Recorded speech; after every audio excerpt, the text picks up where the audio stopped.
You know.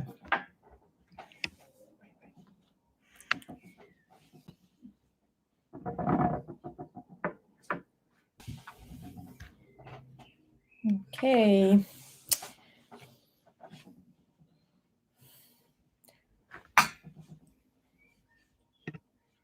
Good evening, everyone.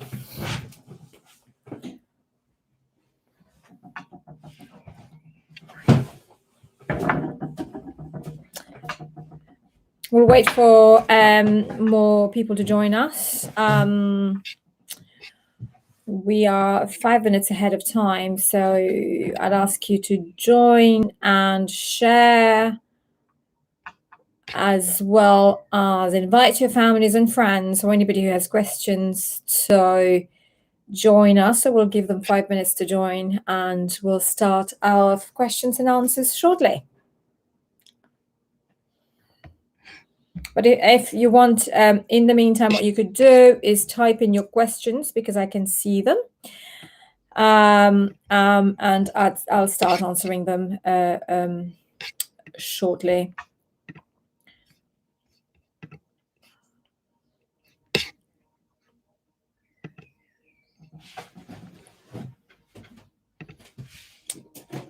Yes, I can see your comments already. Amazing.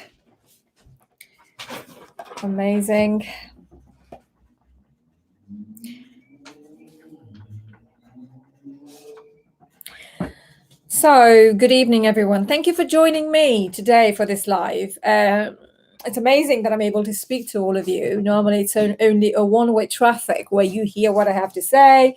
You don't get to ask your questions. So I'll be taking questions from 7:30 till 8 o'clock today. I will. What I'll do is I'll try to answer everybody's question, and the aim is to answer your questions. But let's set some ground rules here. I'll take one question per person so that everyone gets the chance to be heard. But if time allows, what I will do, I will come back to your questions and answer them probably more in depth. But if it's too technical, I may not be able to give you a full answer today. So then what I will ask you to do is book a conference with me so we can do a follow-up and speak on a one-to-one basis. Remember, this is a question and answer session, so it's not a substitute for a proper full legal advice. And some people may not be willing and understand to share their whole life story on chat here. So if that's the case, I totally understand. Do book a one-to-one with me on my platform. Well, please take a few minutes to share to your friends and families, and let's get started. And there were two of my subscribers who've been waiting for a long time. I think they joined at 7:20, and I will perhaps start with the two of them. Well, AA, I don't know your full name. I don't need to know the full name. Well, thank you for your question today. And you wanted to ask, AA wants to know, and you can see the comments live as people start joining us. So you wanted to know what to do with your case. You've applied for asylum in 2014, and your case got refused. So you applied for asylum twice, from what you were telling us. Your case got certified, and so yes, of course, you're not able to appeal against it. What can you do? Well, the question is, the answer is, if your asylum claim was refused, and your last asylum claim was in 2018, and it was certified, you may be out of time to be able to judicially review this. Because if it's a certification, obviously you've not been given a right of appeal, and you have only a very limited period of time during which you can actually do something about that particular decision. That seems to be, from what you're telling me, you are out of time. What can you do? Well, depending on the facts of your case, depending on your personal circumstances. I'm not sure about your personal circumstances. You may be able to do either a fresh claim or make a human rights application. But sadly, that decision, or these decisions, the 2014 and 2018 decision, you may not be able to do much about that. So depending on where you are at, what's happening with your life, your medical condition, or circumstances, you may be able to do a fresh claim or a new application. We have a question from Jacob. Hello, Jacob. Jacob wants to know about fee waivers, and he wants to know what he can do if he's unable to provide bank statements or any letter to show that he's being given accommodation support. It's interesting because I did a fee waiver application for a client about 2 days ago. Applications for fee waivers have increased sharply, as you can imagine, due to the pandemic, and people are not able to pay for for the fees. Not only is it about the Home Office's fee, but it's also about the IHS fee, and it's quite a lot. So you know that you have to show. You have to show that you're destitute. You know that you have to show that you can't afford the fee, and you also know that if you have a child, you should be able to show that this income is not sufficient to meet your child or children's particular need, or whatever the need of the child is. But to answer your question, the guidance makes it very clear that the onus is on you, Jacob, to show that you qualify for a fee waiver. And that's why you asked about the evidence, and I want to make it very clear that it will be for you to show that you don't meet those you meet those requirements, i.e., you're not able to pay for or meet your essential needs, or you are at risk of being destitute. Now, in your case, if you're not able still to prove that provide the evidence, I would say you need to then provide a credible explanation to explain why you can't prove this. And that's important, because I'll be honest, if you don't, the chances of the fee waiver application being approved is greatly reduced. And that's something you need to think about, because more than 70% of fee waiver applications are refused. So I'll repeat that. You need to provide an explanation. Why is it that you don't have the bank statements? Why is it that your friend can't show that he's supporting you with the accommodation, and so on? And then put all of that explanation forward for the Home Office or the caseworker to consider that. We have a question from RM, who is an asylum seeker with no recourse to public funds, and it wants to apply for council home. Well, that's the thing. You have a restriction on whether or not you can apply for a council accommodation.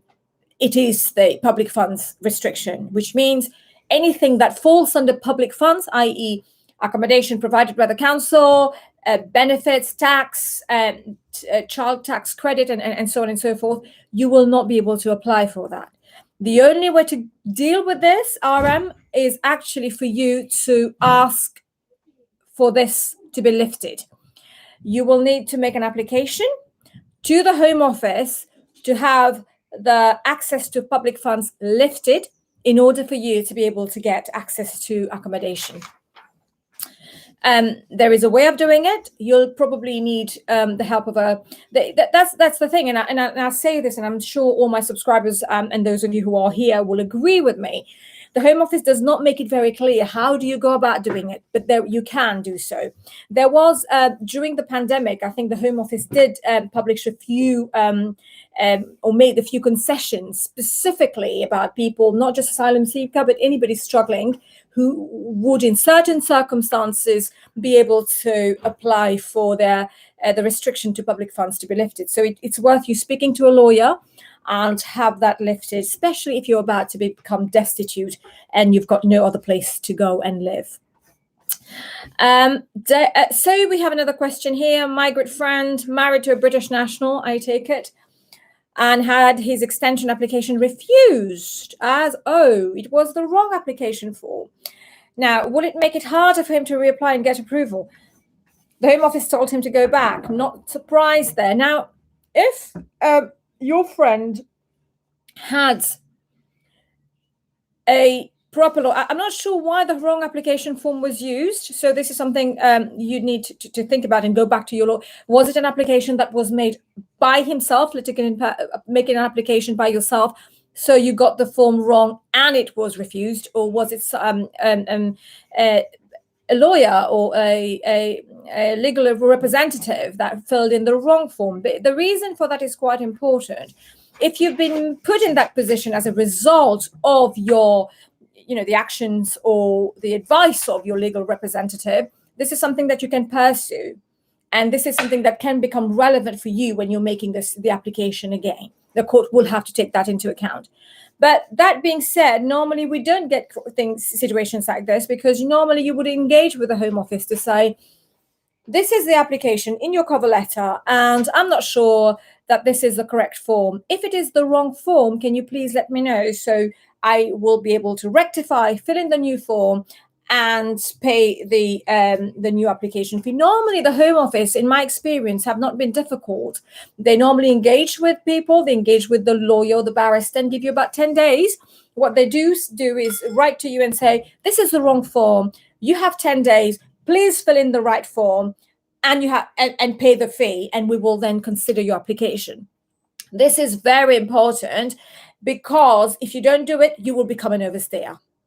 So it's worth looking at why it is that you've been put in that position, or your friend has been put in that position, before we even go any further. So yes, there are people joining us. I would ask you to keep on sharing as I'm looking at the comments, but also the people joining us. Keep on sharing and welcome, as well as those of you who've not subscribed. I'll ask you to subscribe and support the channel.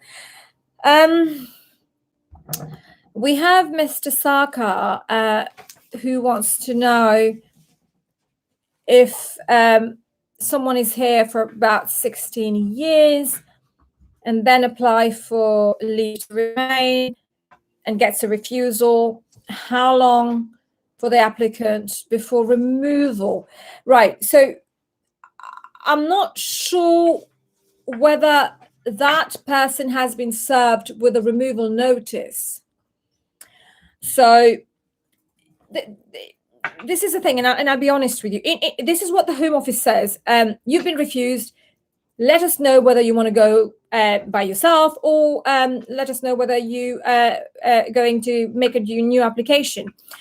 In practice, I said that in a few of my videos, the enforcement team, the enforcement budget is quite inadequate, i.e., yes, they do try to remove people. That is the mandate of the government, but it's not happening as often as it was in the past. That does not mean, and I would like to qualify this, that they're not trying to remove people. But if you don't have a removal notice or removal direction, it might be that you do have some time before you get removed. The only time you know for a fact you're about to be removed is either when you've been served with a removal direction, or you've been detained. If that's not the case for you, Suman Sarkar, I would say go and speak to a lawyer, speak to a barrister, contact me. I don't know the facts of your case. It may be worth making a new application. I don't know. And before you looking at being removed. Now, the other thing I will say about that is, are you thinking of removal because you want to go home by yourself, or is it something that you're worried about?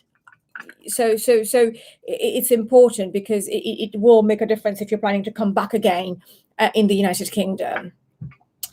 Yes, I'm being told by my team that I would like people to share and continue sharing with their friends, family, and on Facebook. Since we have some time, I'll probably go back to some of the other questions that my subscribers have asked. So I'll just scroll up. Again, do feel free to send me your questions, even if I've answered it again before. We've got some time, and so it's amazing that we do have time.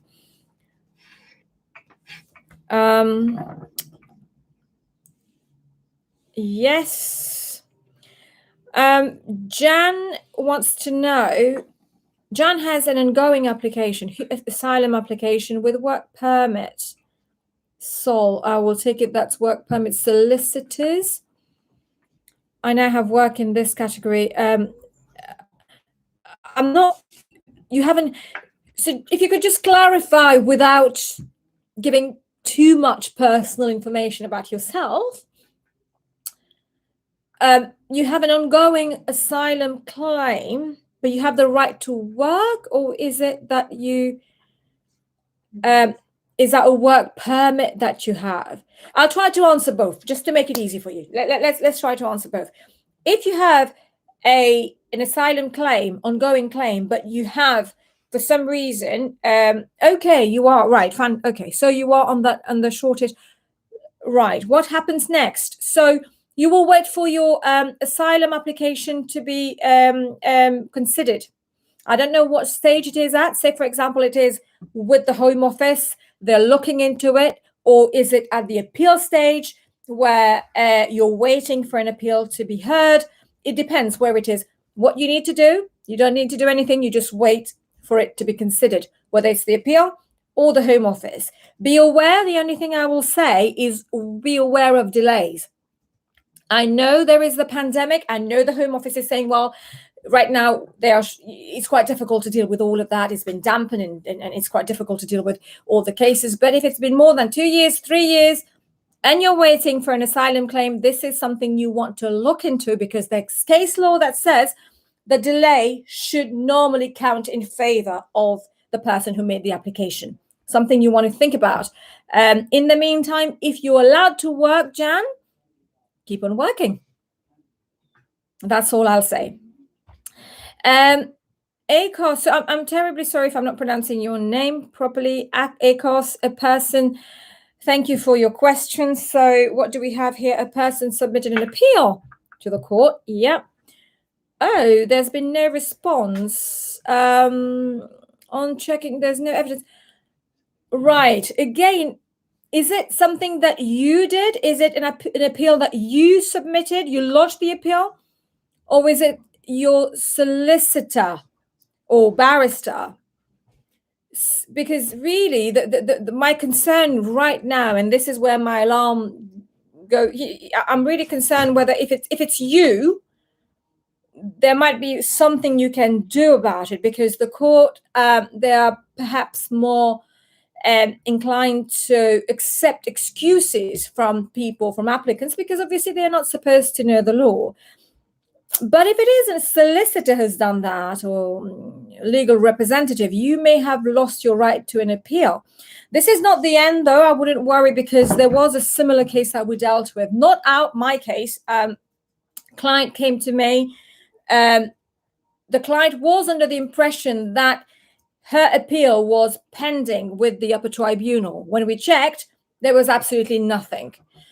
We had to go back. So really, for 2 years, she was under the impression that somehow, someday, the upper tribunal will contact her and take, the case will progress. But that was not the case, as we found out.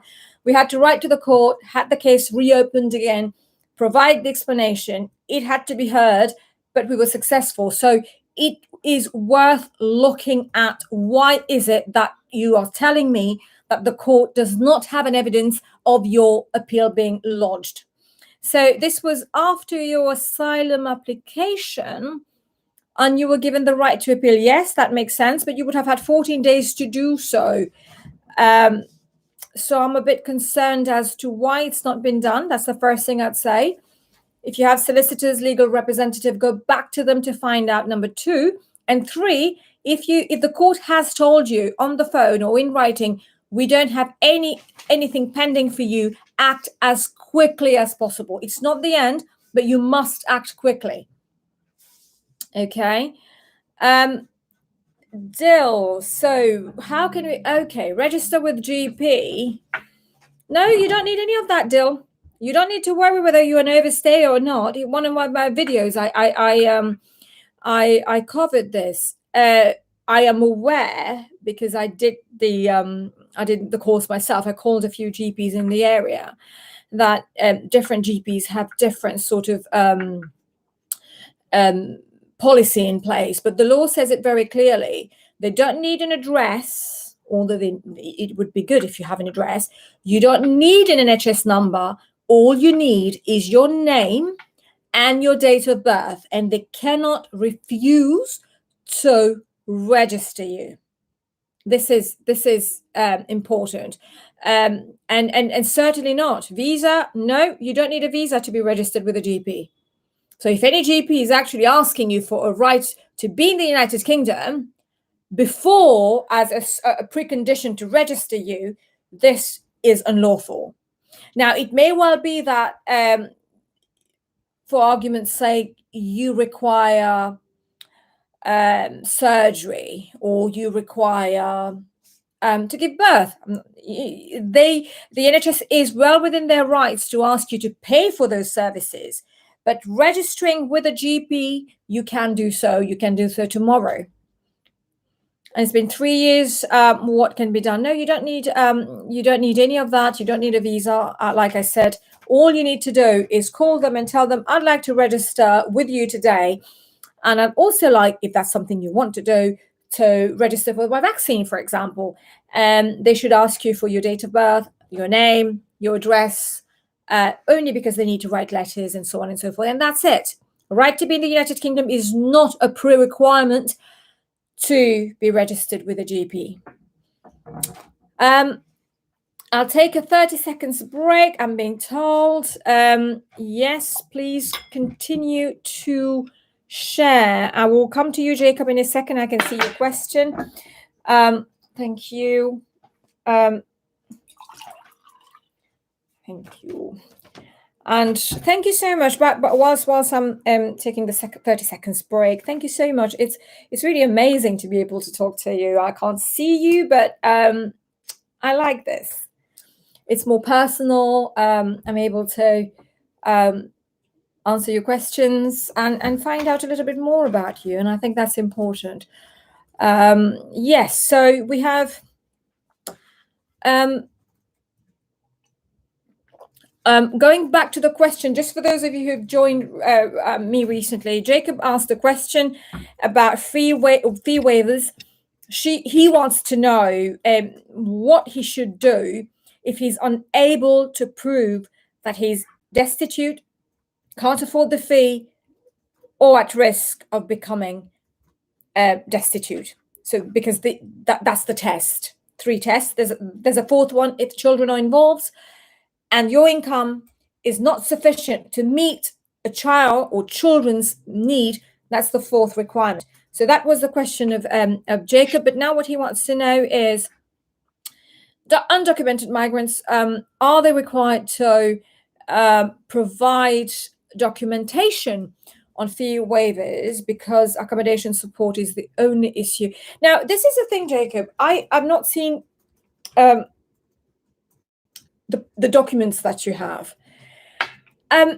If you for argument, and I understand where you're coming from. It may well be that you've been offered accommodation with a friend who himself or herself, they're not comfortable with sharing their documentation or sharing their data, or they themselves might be illegal, but they somehow have a bigger house and they're able to accommodate you. I can understand that. In that case, I would say you need to provide other documentation that will show that you are at risk of being destitute and you're unable to afford the fee. That's as simple as that. So in that particular case, what you could do is your letter that will go with your application, whether it's you making it or a legal representative, should explain that my client is currently living with X because he's unable to pay for rent and provide for X, Y, Z. Please, so put it forward, provide the explanation. But to what I will say, and I'll be very honest, instead of saying yes, you're going to get a yes for your application, I'm going to say, if you don't provide any documentation, you don't provide any explanation, it's going to be a no. Bearing in mind, 70% of those applications get refused. So how do you go about showing that you don't have accommodation? And if your friend is not willing to give you a letter, maybe just address it in your cover letter. Say it. Explain. Do you have a bank account? Can you give bank statements? If you can't, explain why you can't. Do you have bank accounts? Or if you can't, well, I've not been able to open bank account. Hello, because of the hostile environment. I don't know. Explain it. All I'm saying is the Home Office is going to look at it and think, okay, you're saying you don't have the money, you can't afford it, you are destitute, but I'd like to see the evidence. And the reason I say that, Jacob, is I know from practice, I also know that the guidance says that you need to show, the onus is on you to show this. So it's worth trying your best. It's worth trying to give it your best shot to get as much as you can. And I'm wondering whether in cases like this, and I don't know your situation, Jacob, it's worth talking to a charity, and they may be able to attest, well, yes, we've spoken to Jacob, and Jacob is in that particular situation, whatever the situation is not able to afford for accommodation. So it's a letter that goes with it. There are means and ways of going around it. But don't put your application without any evidence, is what I'll say. I'll go on to, well, yes, thank you. It is heartwarming to be able, yes, thank you. Yes, same. I feel the same way too, so it's amazing. Mohammed wants to know about Amnesty. What I think will happen, are you asking me as a barrister or as a citizen? Well, let's answer this. The government made Boris Johnson, let's say the Prime Minister did at the very beginning of his mandate. He did mention a few times, well, yes, we will consider an amnesty. Right now, with what's going on, I have not seen anything, whether it's in terms of announcements, going on in Parliament, and especially with the recent decisions they've been making, I cannot see that they're willing to, at the very least, consider an amnesty.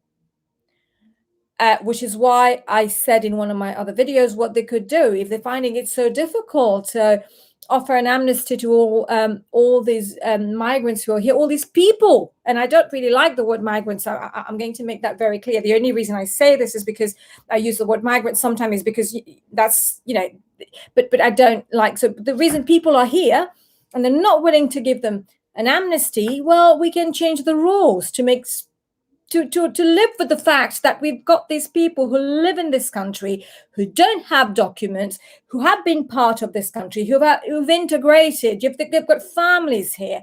So will they be giving us an amnesty anytime soon? I hope so. When? I don't have the answer when. I really hope that they do, because that would be probably the most wise thing to do in terms of the economy and various other reasons. But I don't know when. Sadly, I don't know. I know there were a few petitions that went around in May, but I'm not sure what's happening with that. Dill wants to know,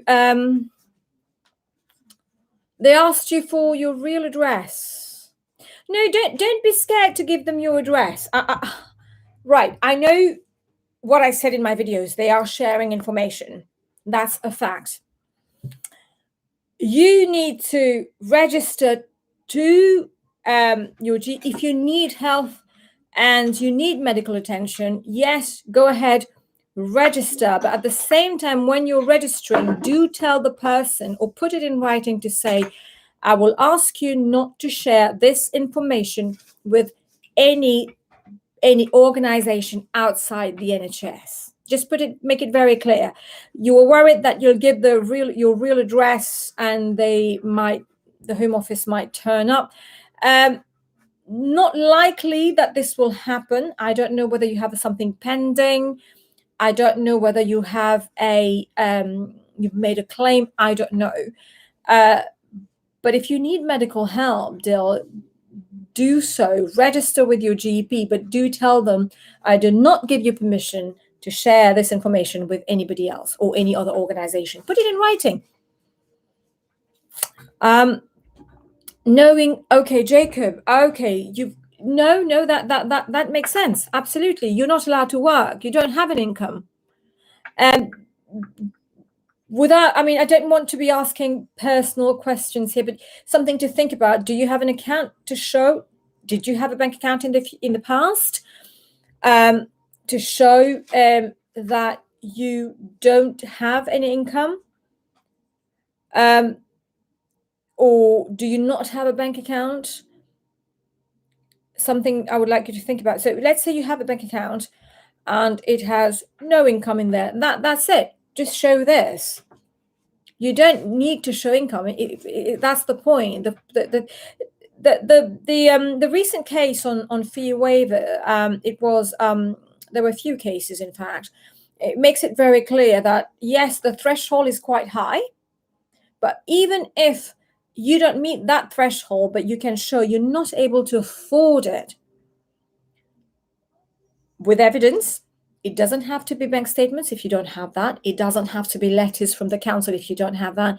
It could simply be you calling a charity nearby to say, there's lots of charities helping people, to say, this is my situation. Would you have a consultation with me and provide me with a letter to confirm that this is my situation, and then put that with your application. That's what I'll say.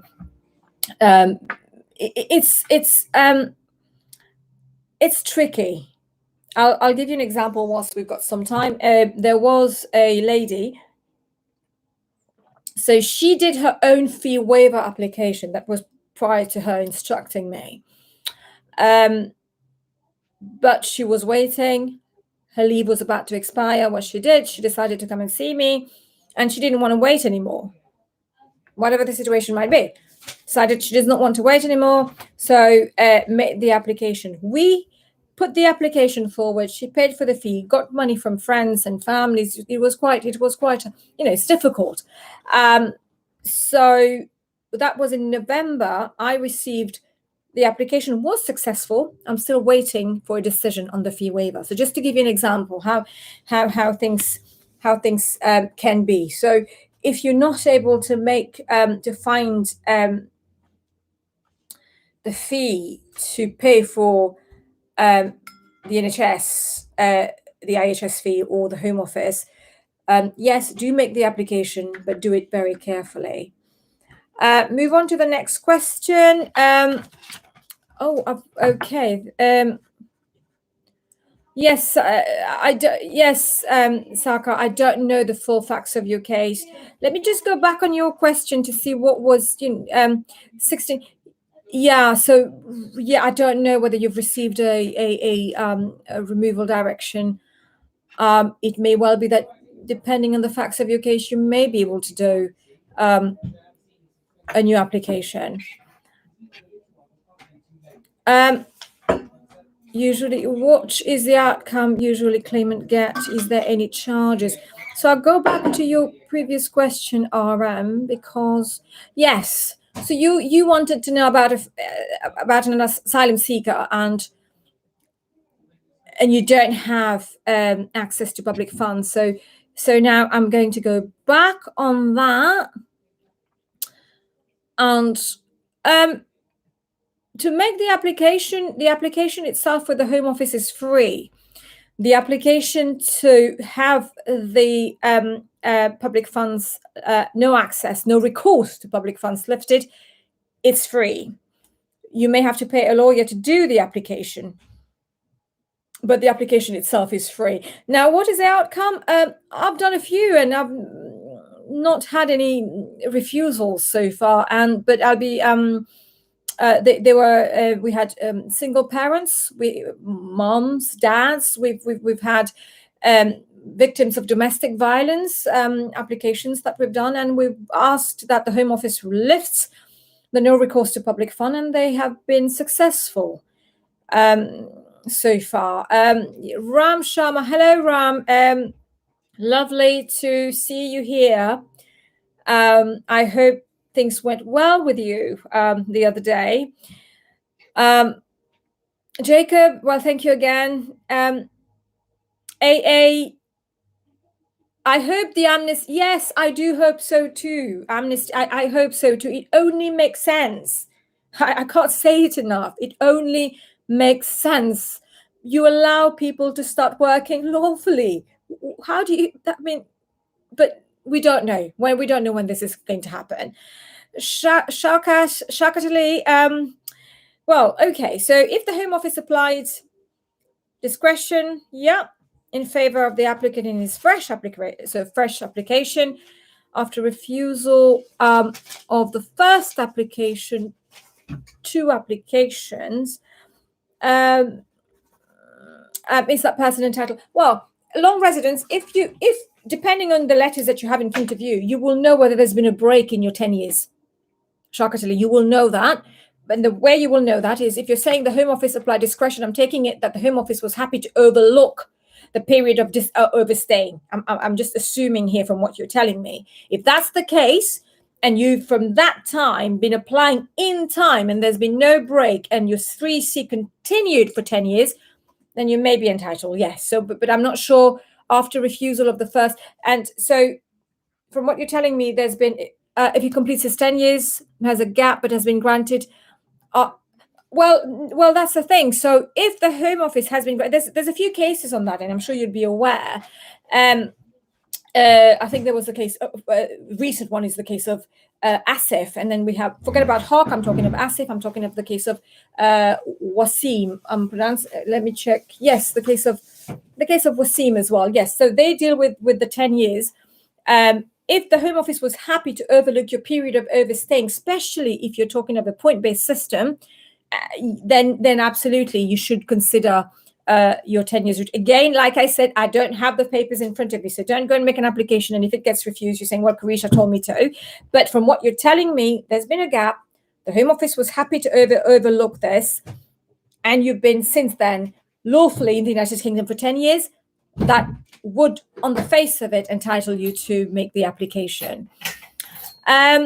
Well, yes, I think I've come to yes, I've answered most of the questions, so thank you. What I will say, if your questions, and I know it's quite frustrating because obviously you don't want to disclose too much and you can't interact with me, but if you do want to do that, your questions answered, take the time to explore whatever it is that we need to look at the different routes and advise you on your case, book a conference with me. And I think I'm going to ask the team to share my platform now. What it is so if you feel for some reason, well, I don't need a full conference. All I know pretty much what I'm going to do. For example, the 10-year gap, one of the my subscribers asked me, you pretty much know where you are at. All you want me to do is just say yes or no, looking at the papers, book a half an hour. But if you think that your immigration history is quite complicated, then book a full conference and I'll be able to advise you with a way forward. Well, thank you so much. It's been amazing. It's been rewarding for me to be able to speak to you today. So continue to like, subscribe. And before you go, I would also like to thank my team who made this live happen today. I would like to thank David and Krisha from AKR Marketing for making this happen. So if you would like to see me, speak to me, you know where to find me. I will be making more videos. And if there's anything in particular that you'd like me to cover, by all means, write to me and I'll consider it. Good night. Until next time. Before we go, perhaps I've got one last question. So Mohammed Sika waiting over 2 years. So Mohammed, I'll just take one last question only because I feel that I need to. I've got to take this question. So asylum seeker waiting, Mohammed, over 2 years. You didn't have so what you're telling me is you've only had your screening interview and you've not had your substantive interview yet. I would chase the Home Office if I were you. That's a long time to wait. I mean, there's two ways of looking at it. Some people are just happy to wait, but 2 years is a long time. If you've had your screening interview and not had your substantive interview, I would chase the Home Office. Well, anyway, thank you all. Amazing. Until next time, good evening.